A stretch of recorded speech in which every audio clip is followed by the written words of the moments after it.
शुक्लांबरधरं विष्णुं शशिवर्णं चतुर्भुजं प्रसन्नवदनं ध्यायेत् सर्वविघ्नोपशान्तये।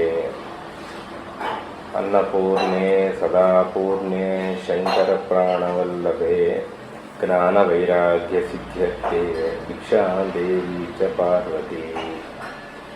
नमस्तेस्तु महामाये श्रीपीठे सुरपूजिते शङ्खचक्रगदाहस्ते नमः महालक्ष्मी नमोस्तुते। 2026 జనవరి 1వ తారీఖు నుండి ద్వాదశ రాశులు మేషం నుండి మీనం వరకు ఆయా రాశుల వారికి 2026వ సంవత్సరం ఎలా ఉండబోతోంది, ఆయా రాశుల్లో ఏ రకమైనటువంటి ఇబ్బందులు, ఏ రకమైనటువంటి ఆదాయ ఆర్థిక అలానే లాభ నష్టాలు సుఖదుఖాలు ఇవన్నీ ఏ రకమైనటువంటి పరిస్థితులు ఉంటాయి అనేటువంటిది సవివరంగా మేషాది నుంచి ద్వాదశ రాశులు ప్రత్యేకించి మేషం, వృషభం, మిథునం, కర్కాటకం, సింహం, కన్య, తుల, వృశ్చికం, ధనస్సు, మకరం, కుంభం, మీనం ఈ ద్వాదశ రాశుల్లో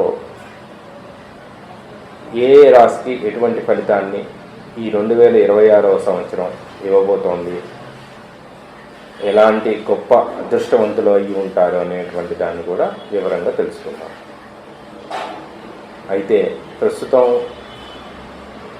మేషరాశి నుండి మీనరాశి వరకు మన నవగ్రహాలు 2026వ సంవత్సరం నాడు ఏ ఏ స్థానాల్లో ఉన్నాయి అనే దాన్ని ముందు వివరంగా తెలుసుకోవడం ప్రధానం. దానిలో ముఖ్యంగా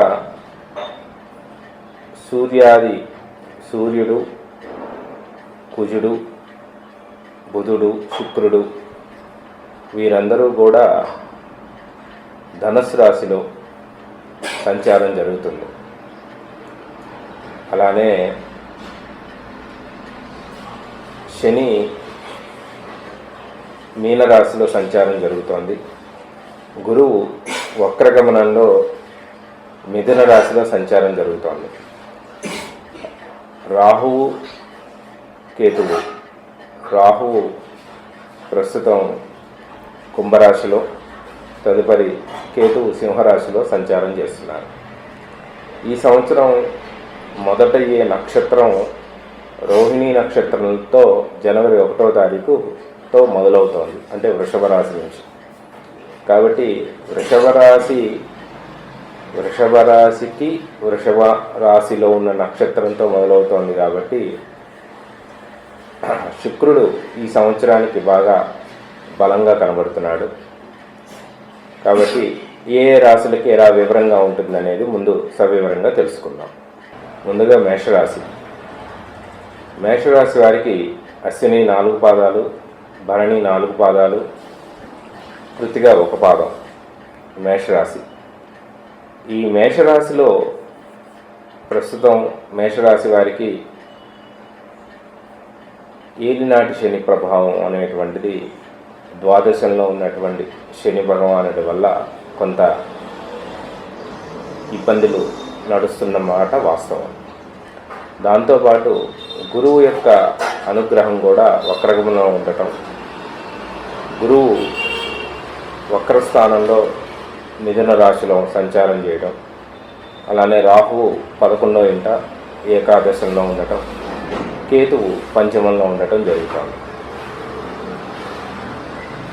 ఈ మేషరాశి వారికి అనుకున్నట్టుగా ఈ సంవత్సరం 2026 జనవరి నుంచి మొదలుకుంటే వారికి శని యొక్క ఆర్థికంగా కొంచెం ఏలినాటి శని ప్రభావం చేత ఆదాయంలో ఖర్చులు బాగా ఎక్కువగా ఉంటాయి. అలానే 2026 జూన్ తర్వాత గురువు కర్కాటక రాశిలోకి వచ్చినప్పుడు విదేశాలకు ఎవరైతే ప్రయత్నం చేస్తున్నటువంటి వారు ఎవరైతే ఉంటారో వారు అనుకోకుండా విదేశీ ప్రయాణం, బాగా అతి కష్టం మీద ప్రయత్నం చేసే వాళ్ళందరూ కూడా విదేశీ ప్రయాణం జరుగుతుంది. ఈ విదేశీ ప్రయాణం అనేటువంటిది ఏదైతే ఉంటుందో అది వారికి తాత్కాలికంగానే ఉంటుంది, కానీ శాశ్వత పరిష్కారం కాదు. విద్యలో మేషరాశి వారికి విద్యార్థులు ఎవరైతే ఉంటారో ఈ సంవత్సరం విద్యార్హత ఒక రకంగా గురుబలం చేత జూన్ తర్వాత నుంచి చాలా అనుకూలంగా ఉంటుంది. అయితే జూన్ తదుపరి కాలం, ముందు కాలం వరకు కొంత విద్యలో ప్రతికూలతనే ఉంటుందనే చెప్పుకోవాలి. అనుకున్న కార్యం సఫలీకృతం కాకపోవచ్చు. అలానే ప్రత్యేకించి మన ఏకాదశంలో రాహు గ్రహ ఫలం వల్ల ఆదాయం అనేటువంటిది చాలా అనుకూలంగా, చాలా బలంగా వారికి అనుకున్నట్టు వృత్తిలో మంచి ఆర్థికంగా మంచి బలంగా ఉన్నప్పటికీ కూడా, ఎందుకంటే ఆర్థిక పరిస్థితులు, కుటుంబ పరిస్థితులు అనేటువంటివన్నీ కూడా అనుకూలంగానే ఉంటాయి. ఎందుకంటే ఇక్కడ గురువు జూన్ తర్వాత నుంచి ఈ సంవత్సరం బలంగా ఉన్నాడు కాబట్టి జూన్ తర్వాత నుంచి కుటుంబానుగ్రహం, అంటే కుటుంబంలో ఉన్నటువంటి సమస్యలు ఉన్నా కూడా అవి తొలగిపోయే అవకాశం ఉంటుంది. కాకపోతే మేషరాశి వారికి శని సంచారం వల్ల, అలానే పంచమంలో కేతు సంచారం వల్ల సంతాన ప్రయత్నం చేసే వాళ్ళకి మాత్రం కొంచెం సమస్యని ఎదుర్కొనే అవకాశం ఎక్కువగా ఉంటుంది. ఎందుకంటే కాస్త గురుబలం అనేటువంటిది లేదు. కానీ జూలై నుంచి నవంబర్ మధ్యకాలంలో కనుక ప్రయత్నిస్తే తప్పకుండా అనుగ్రహం ఉంది. ఎందుకంటే ఆ సమయంలో గురుబలం చాలా అనుగ్రహం బాగుంది.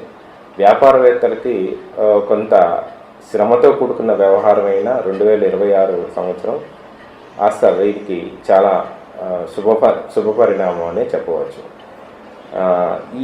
ఈ సంవత్సరం 2026 సంవత్సరంలో మేషరాశి వారికి యొక్క ఫలితం కాస్త 61% బాగుంది, 39% కొంచెం నష్టదాయకంగా ఉంటుంది.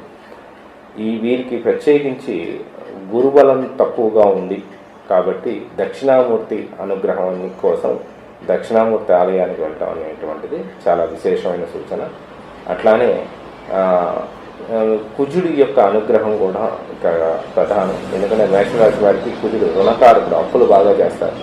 అప్పుల వల్ల చాలా దీర్ఘకాలికంగా ఇబ్బందులు పడుతూ ఉంటారు. కాబట్టి కుజానుగ్రహం కోసం ఆంజనేయ స్వామి వారి యొక్క అనుగ్రహం చేత వడమాల వేసి, ప్రతి శనివారం నాడు వడమాల వేసి దీర్ఘకాలికమైనటువంటి రుణాలని తొలగించుకునే ప్రయత్నం చేస్తే చాలా శుభదాయకంగా ఉంటుంది.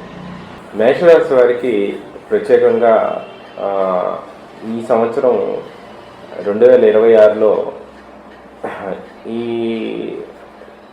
దీర్ఘకాలికమైనటువంటి వ్యాధులు, అంటే కొంచెం మధుమేహ సంబంధమైనటువంటి విషయాల్లోనూ, అలానే ఈ ఎలర్జీకి సంబంధించిన విషయంలో, రక్తంలో ఇన్ఫెక్షన్కి సంబంధించిన విషయంలో కొంచెం ఈ విషయాల్లో కొంచెం శ్రద్ధ వహించాల్సిన అవసరం ఉంటుంది. ఏప్రిల్ తర్వాత నుంచి వీరికి ఇది అనుకోని ఇబ్బందులు ఏర్పడే అవకాశాలు చాలా ఎక్కువగా ఉంటాయి.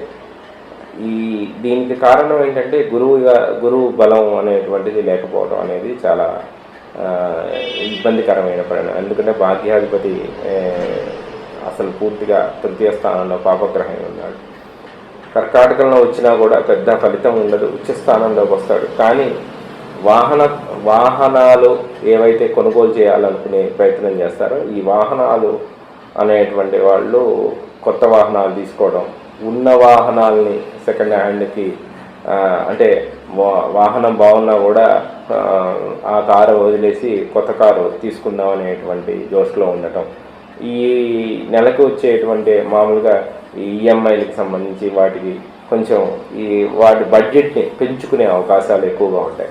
ఆదాయం తక్కువ, దానికి తగ్గట్టుగానే, అంటే 100 రూపాయలు వస్తుందంటే దానిలోనే 90 రూపాయలు 95 రూపాయల దాకా ఈఎంఐలకే అయ్యేటట్టుగా ఖర్చుని ఎక్కువ పెట్టుకుంటారు. మేషరాశి వారికి ప్రధానంగా చెప్పాలంటే పంచమాధిపతి అయినటువంటి సూర్యుడు ఉచ్చస్థానంలో స్వస్థానంలో ఉన్నాడు. కానీ ఈ మేషరాశికి కేతువు పంచమంలో ఉండటం వల్ల తీర్థయాత్రలు ఎక్కువగా చేయడం, అలానే తీర్థయాత్రలకు సంబంధించినటువంటి విశేషమైనటువంటి దర్శనాలు అవ్వడం, గురువులు దర్శనాలు అవ్వటం, గురువుల ఆశీస్సులు దొరకటం, అంటే గురువులు పీఠాధిపతులు ఇలాంటి వాళ్ళందరూ కూడా అనుగ్రహం పొందటం అనేటువంటి ఈ 2026లో చాలా విశేషంగా బాగా ఫలితాన్ని ఇస్తుంది.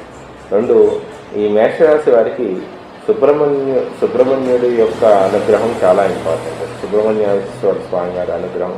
అలానే 2026లో వీలున్నంత వరకు ప్రతి మాసంలోనూ కూడా ఎప్పుడు వీలున్నంత వరకు రుద్రాభిషేకం చేసుకుంటూ ఉండటం అనేటువంటిది చెప్పతగ్గ సూచన. ప్రతి బహుళ చతుర్దశి మాసంలో వచ్చే ప్రతి బహుళ చతుర్దశి నాడు రుద్రాభిషేకం అనేటువంటిది చేయడం అనేటువంటిది చాలా చెప్పతగ్గ సూచన. మేషరాశి వారికి ఈ సంవత్సరం ఒక రకంగా అనుగ్రహం బాగుందనే చెప్పవచ్చు. ఎందుకంటే గురువు గారు ద్వితీయార్థం అంటే ఉత్తరార్థం నుంచి జూన్ నుంచి కర్కాటకంలో రావటం వల్ల కాస్త ఫలితం చాలా బాగుంటాయి. 2026లో మేషరాశి వారికి ఆదాయం ఖర్చు రెండు సమానంగా ఉంటాయి. విద్యానుగ్రహం, పిల్లలకు విద్యలో కూడా అనుగ్రహం బాగుందనే చెప్పవచ్చు. శుభం.